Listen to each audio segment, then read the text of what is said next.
proyectos nacen con el deseo de un político o con una promesa vacía de un político. Los gobiernos o por políticas o por reglamentos hemos destinado muy pocos recursos a la parte de consultoría y diseño. Al principio del proyecto uno puede hacer todas las modificaciones que quiera y no va a tener ningún costo. La mala comunicación y los cambios son mucho más costosos a medida que uno se va acercando al final del proyecto y son menos costosos cuando uno está al inicio.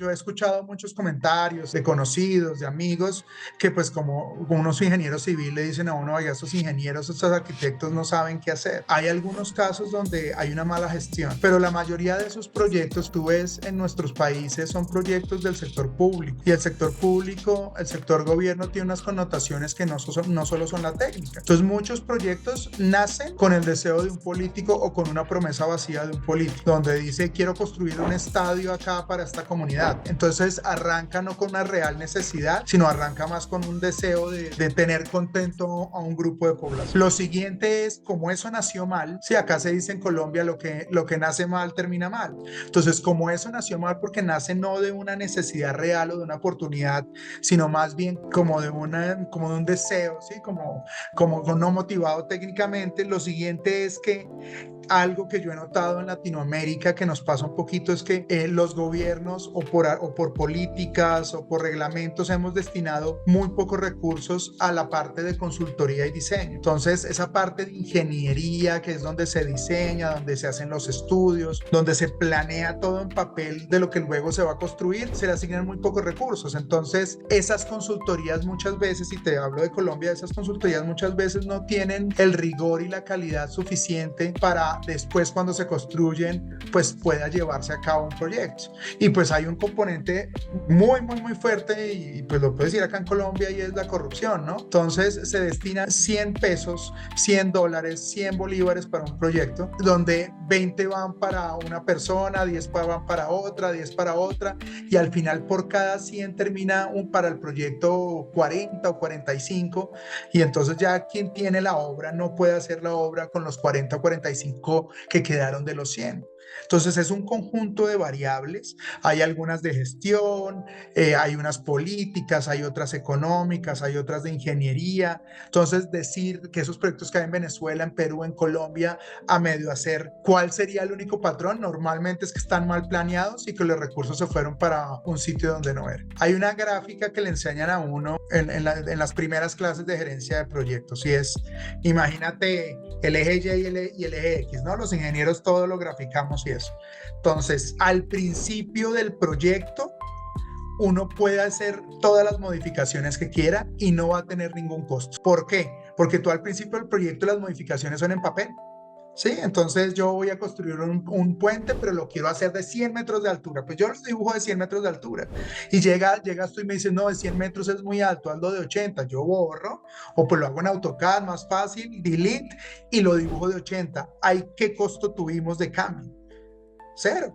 Sí, de pronto un poquito mi tiempo, si yo soy el dibujante, el delineante, pero el costo es muy mínimo. Cuando avanza el proyecto, cuando ya aprobaron esos planos que eran de 80 metros de altura el puente, ya sí dieron un anticipo, empezamos a ejecutar, hicimos las bases, yo ya estoy construyendo el edificio de 80 y regresa Freddy y me dice, no, Carlos, yo quiero el puente de 100 metros. En ese momento el costo es altísimo, ¿sí? Porque ya no se trata de borrar en un papel, ya no se trata de borrar en un programa, sino se trata probablemente de demoler las vigas y hacerlo y volver a fundirlas, y ahí los costos son altísimos. Entonces, la mala comunicación y los cambios son mucho más costosos a medida que uno se va acercando al final del proyecto, y son menos costosos cuando uno está al inicio. Por eso es tan valioso planear bien, porque al principio no te vale nada hacer un cambio, ¿sí? Entonces por eso al principio no se puede dar el lujo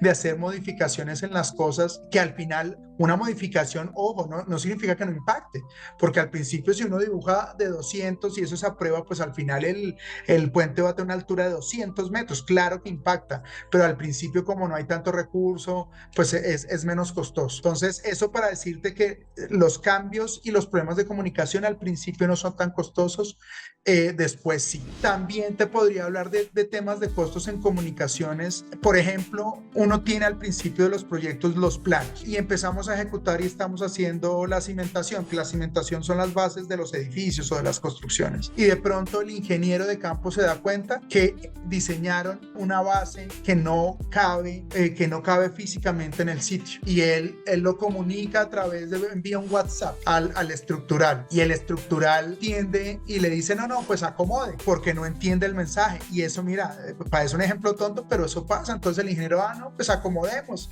reduzca acá, y resulta que las cimentaciones no se tratan solo de geometría en el espacio, o sea, no se trata solo del área que ocupa la base en el espacio, también se trata de esa área que tanta carga puede transmitir al piso, al suelo, y el suelo qué capacidad tiene para resistir eso. Entonces, eso, mira, eso que te cuento suena tonto, pero esas cosas pasan. Sí, hay veces quien recibe el mensaje no le ve la importancia, no le ve la gravedad inicialmente, porque de pronto el que se lo está transmitiendo no le dijo que era grave y responde así muy livianito. Por eso hay que tener controles, por eso hay que tener comités de obra, por eso hay que citar al estructural para que verifique. Cuando se da un tipo de cambio, cuando se va a dar un tipo de esos cambios en un proyecto, tiene que haber un procedimiento para gestionar los cambios. Y un cambio en un plano no lo puede hacer un ingeniero residente, un ingeniero director, no lo puede hacer ni siquiera el dueño, sino quien diseñó el plano.